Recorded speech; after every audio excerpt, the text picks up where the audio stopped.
This is a detailed, immersive narrative designed to read like a 20-minute true crime podcast episode or documentary. It follows the incredible, decades-long hunt for the Golden State Killer, a case that defied traditional police work and was ultimately solved through a revolutionary, unexpected twist. Pour a coffee, get comfortable, and let's dive in. The Phantom of the Valley. Part 1. The Ghost of Sacramento. In the mid-1970s, the suburbs of Sacramento, California, were the picture of the American dream. Neighborhoods like Rancho Cordova and Citrus Heights featured neatly manicured lawns, unlocked back doors, and children riding bikes until dusk. It felt entirely safe, but in the summer of 1976, a shadow fell over the Central Valley. It began with a series of incredibly precise, unsettling break-ins. The intruder wasn't a typical thief. He didn't just smash windows and grab cash. He stalked his targets. Victims would later recall receiving hang-up phone calls days before an attack. Some noticed small things amiss in their homes: a window unlocked from the inside, a family photo moved, or a set of spare keys missing. When he struck, he was a phantom in a ski mask, wielding a flashlight and a knife. He targeted women and young couples. His methodology was uniquely sadistic and psychological. He would force the woman to tie up her husband or boyfriend using shoelaces or towel strips he brought with him. Then, he would stack a pile of teacups or dinner plates on the man's back. He would look the man in the eyes and deliver a chilling warning. "If I hear those plates rattle, I will kill everyone in this house." The media dubbed him the East Area Rapist. He moved through the suburbs like a ghost, fading into the dark drainage canals and creek beds that carved up the Sacramento landscape.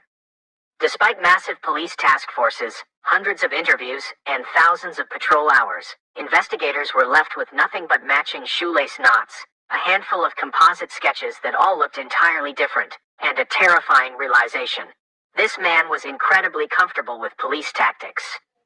Part 2. The Evolution of a Monster. By 1979, the East Area Rapist abruptly stopped operating in Sacramento.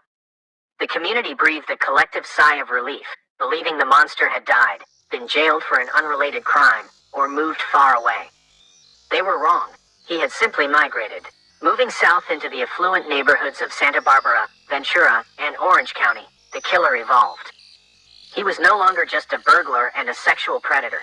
He became an executioner. In December 1979, Robert Offerman and Alexandria Manning were found murdered in their Goleta condo. Less than a year later, in the same town, Keith and Patrice Harrington were killed in their home. The signature was identical: bound wrists, intricate knots, and an intruder who seemed to know the layout of the house before he even stepped inside. Because California's jurisdictions were highly fragmented in the late 70s and early 80s, with no centralized computer databases to share regional crime data, Southern California detectives didn't immediately connect their new nightmare, whom they dubbed the original Night Stalker, to the East Area Rapist of the North. For nearly a decade, he terrorized the state, leaving a trail of at least 13 murders and over 50 assaults.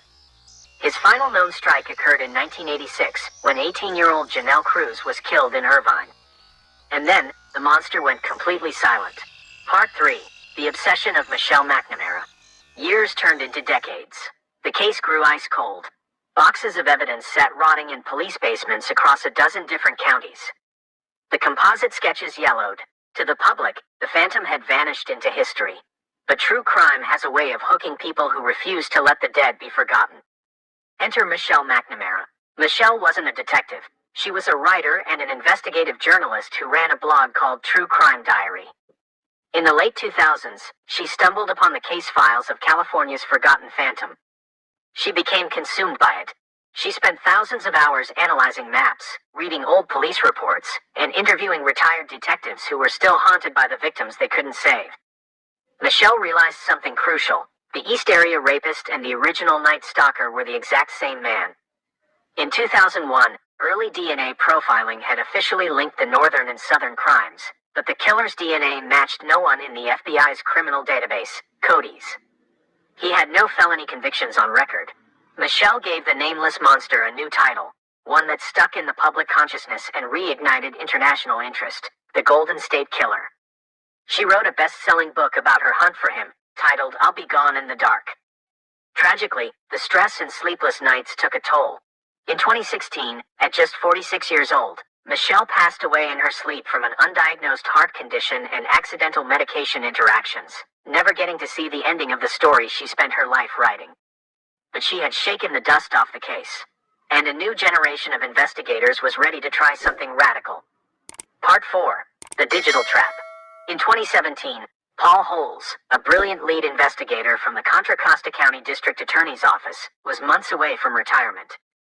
He had spent 24 years chasing the Golden State Killer, and he refused to walk out the door empty-handed.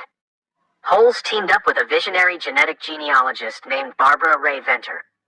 Together, they looked at the killer's pristine DNA profile, which had been preserved in a freezer for over 30 years. Since the DNA wasn't matching any known criminals, they decided to look where regular people look: public, commercial genealogy databases. They uploaded the killer's DNA profile to a website called GEDmatch, a platform where ordinary citizens upload their data to build family trees and find distant cousins. It was a legal and scientific long shot. They weren't looking for a direct match. They were looking for relatives. The computer spit out a list of third and fourth cousins. It was a massive genetic jigsaw puzzle. Barbara Ray Venter began painstakingly constructing family trees, tracing backward to common ancestors from the 1800s, and then working forward through time to find every living male descendant who fit the profile, someone who was in California in the late 1970s, and who was roughly the right age. Eventually, the massive tree narrowed down to a single branch, then to a single family, and finally, to one specific man. His name was Joseph James D'Angelo. Part 5. The Man in the Garden. When Paul Holes looked up D'Angelo's biography, chills ran down his spine. D'Angelo was 72 years old, living in Citrus Heights, the exact Sacramento suburb where some of the earliest East Area rapist attacks had occurred. But the smoking gun was his employment history. From 1973 to 1979, during the height of the Northern California Terror, Joseph James D'Angelo had been a uniformed police officer in Exeter and Auburn, California.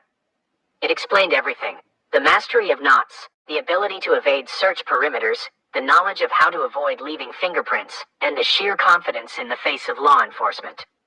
The monster had been wearing a badge. He had been fired from the force in 1979 for shoplifting a hammer and a can of dog repellent, right around the time the attacks shifted to Southern California. On a quiet April afternoon in 2018, surveillance teams watched D'Angelo step outside his suburban home to trim his hedges. When he threw a piece of trash into a public bin, undercover officers swooped in and grabbed it. They rushed it to a crime lab. They extracted the DNA from the item and compared it to the 1980s crime scene evidence. It was a perfect, undeniable match. Days later, as D'Angelo pulled out of his driveway, a fleet of unmarked police cars boxed him in. The old man was completely caught off guard. His immediate, muttered response to the arresting officers was telling, "I did those things. It was a force inside me." In 2020, to avoid the death penalty, Joseph James D'Angelo pled guilty to 13 counts of first-degree murder and kidnapping, while publicly admitting to dozens of sexual assaults whose statutes of limitations had long expired. He was sentenced to multiple consecutive life terms without the possibility of parole, ensuring he will die behind bars. The decades-long hunt for the Golden State Killer did more than just bring closure to a battered state. The investigative genetic genealogy technique pioneered to catch him completely revolutionized modern forensics, opening a door that has since solved hundreds of America's most intractable cold cases. The ghost of Sacramento was finally given a name, and a face, and a permanent home in a prison cell.